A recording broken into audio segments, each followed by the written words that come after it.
तो student frequency को start करते हैं। What is frequency? तो frequency it is defined as the ratio of number of revolution.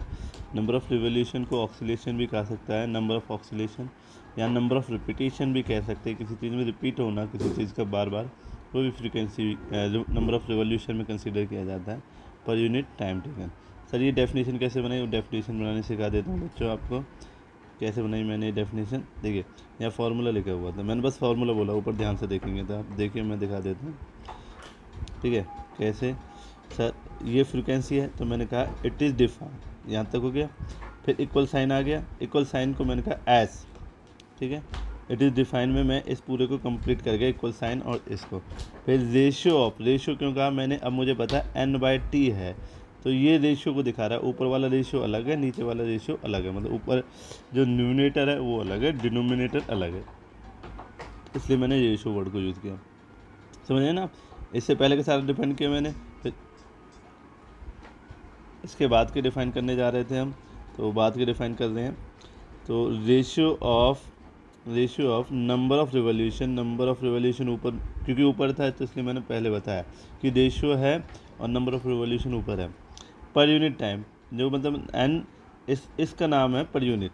इसको जो ये सिंबल जो हम यूज़ करते हैं डिवाइड करने के लिए, इसका पर यूनिट कहा गया है। तो पर यूनिट और नीचे क्या है? Time taken. तो ऐसे हमने डेफिनेशन बनाई, आई होप आप लोग बना लेंगे। ये फार्मूला हो गया n/t और इसकी यूनिट होती है हर्ट्स। हर्ट्स को एक साइंटिस्ट थे, उनके ऊपर यूनिट दी गई थी, बट जो रियल यूनिट है वो है सेकंड। ठीक है ना, जैसे आपको पता है किलोमीटर, मीटर, इन चीज़ों में यूनिट होती है, तो ये वही है। बट इसमें क्या होता है, नंबर की तो कोई यूनिट होती नहीं है, टाइम की यूनिट होती है, ऐसा यूनिट होती है सेकंड। तो 1/सेकंड इसका फॉर्मूला बनता है। अब इस 1/सेकंड को सेकंड इनवर्स ना दिखाकर हम लोग क्या दिखा देते हैं? 1/सेकंड की जगह कितना लिख देते हैं हम? हर्ट्स। ठीक है, तो ये फ्रीक्वेंसी है, आपको लिखनी है। आगे चालू करते हैं, क्या है ये चीज़।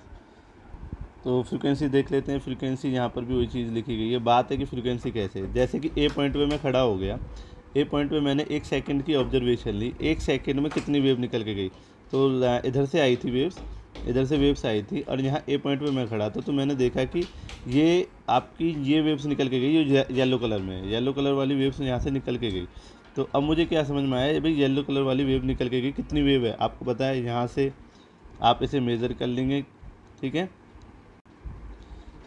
तो मैं क्या करूँगा, देखिए समझना कि ए पॉइंट वो पॉइंट था जहाँ से वेव चल के आ रही थी। ठीक है, मैंने ए पॉइंट पे खड़ा हो गया और मैंने देखा यहाँ से कितनी वेव निकल के गई 1 सेकंड के अंदर। तो मैंने वो काउंटिंग देख के आपको बता रहा हूँ फ्रीक्वेंसी की, कि भाई ए पॉइंट पे संजीव सर खड़े थे, संजीव सर ने देखा कि ए पॉइंट से इतनी बड़ी वेव गई है, बट 1 सेकंड में कितनी गई है। तो वो मेजरमेंट ली संजीव सर ने कि यहाँ जितना येलो पार्ट है ये वेव का यहाँ से पास हुआ है, तो कितनी वेव गई, नंबर ऑफ रिवॉल्यूशन पर टाइम आपका क्या कहला जाएगा? Frequency, number of revolution upon time. तो एन कितना है देखते हैं।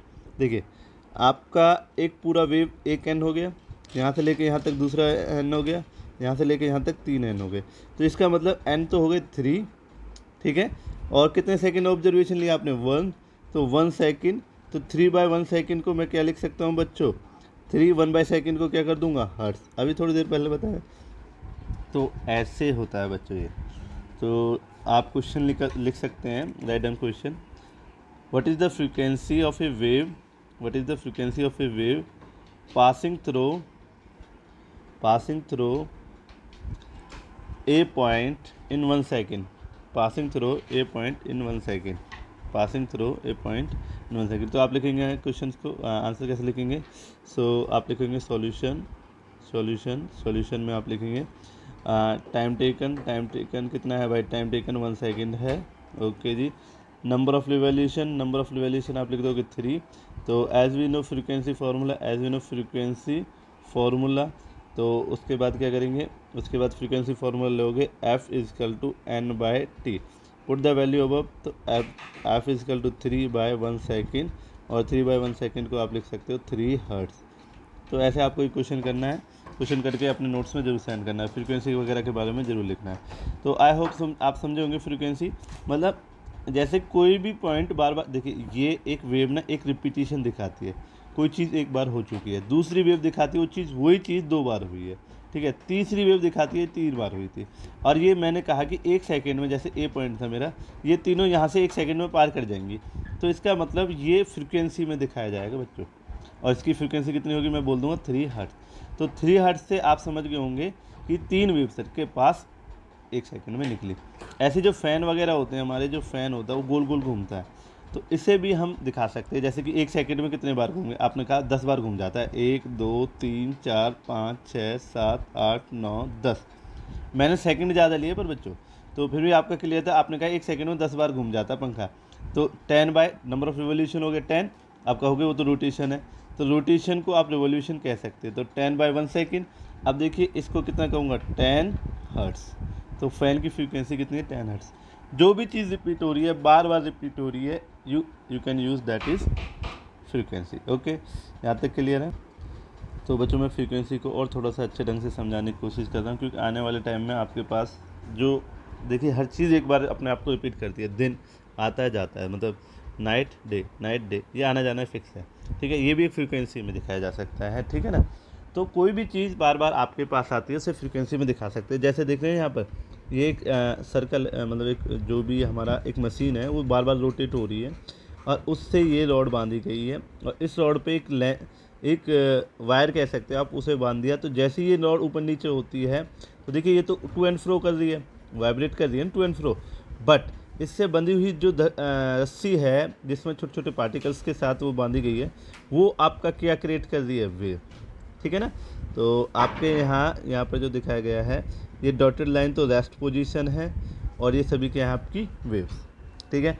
और यहाँ से ऑक्सीलेशन हो रहा है बार बार। अब इस ये देखिए यहाँ रुक गया है, बट ये ऑक्सीलेशन हो रहा है, इसका मत मानना। तो क्या है कि अगर देखिए यहाँ ऊपर क्या किया इन्होंने, ऊपर यहाँ पर ये किया इन्होंने फ्रीक्वेंसी को कम किया, फ्रीक्वेंसी को कम किया तो वेवलेंथ जो है वो ज़्यादा हो गई है। नहीं आया बात समझ में, जैसे फ्रीक्वेंसी को बढ़ा रहे हैं, मतलब यहाँ विंडो एक वो पॉइंट हो गया जहाँ पर ऑब्जर्वेशन ली जा रही है कि 1 सेकंड में कितनी ये वेव पहुँच जाती है। वेव तो समझते हो ना आप, तो कितनी वेव पहुँच रही है 1 सेकंड में, इसकी ऑब्जर्वेशन ले रहा है। बार बार फ्रीक्वेंसी चेंज कर रहे हैं ताकि देख पाएँ कि क्या हो रहा है। तो देखिए फ्रीक्वेंसी बहुत कम कर दी है, वैसे तो इतनी है नहीं जितनी ये ज़्यादा ही दिखा रखे हैं। तो अब इस पे वेवलेंथ नाप रहे हैं कि फ्रीक्वेंसी हमने कम की तो एक वेव की लेंथ कितनी होगी। तो उन्होंने देखा कि हमने टॉप ऑफ क्रस्ट दोनों को आपस में कनेक्ट किया, मेज़र किया, तो ये जो लेंथ है ये वेवलेंथ कहलाई जाएगी लैम्डा। आप लोगों को पता है ना। तो 20 पे हमें कितनी वेवलेंथ मिली, 80। ओके, अब हम फ्रीक्वेंसी को और चेंज करके देख लेते हैं दोबारा से। तो अब ये फ्रीक्वेंसी को दोबारा से चेंज कर रहे हैं, तो इन्होंने 40 कर दी है, 40 पे रोका, तो फ्रीक्वेंसी होगी F1 तो 20 थी, और अब वाली कितनी होगी, तो 40 होगी। इसे क्रस्ट से इसके टॉप क्रस्ट तक जोड़ा हमने, जैसे पहले हमने सीखा है वेवलेंथ निकालना, ये लैम्डा होगा, और हमने देखा इसका मेजरमेंट कितना है, 40। इसका मतलब हमें कुछ ऐसा समझ में आया, जो फ्रीक्वेंसी है वो इन्वर्सली प्रोपोर्शनल है वेवलेंथ के। तो write down the relation between, write down relation between, make a heading, big heading बनाइए, रिलेशन बिटवीन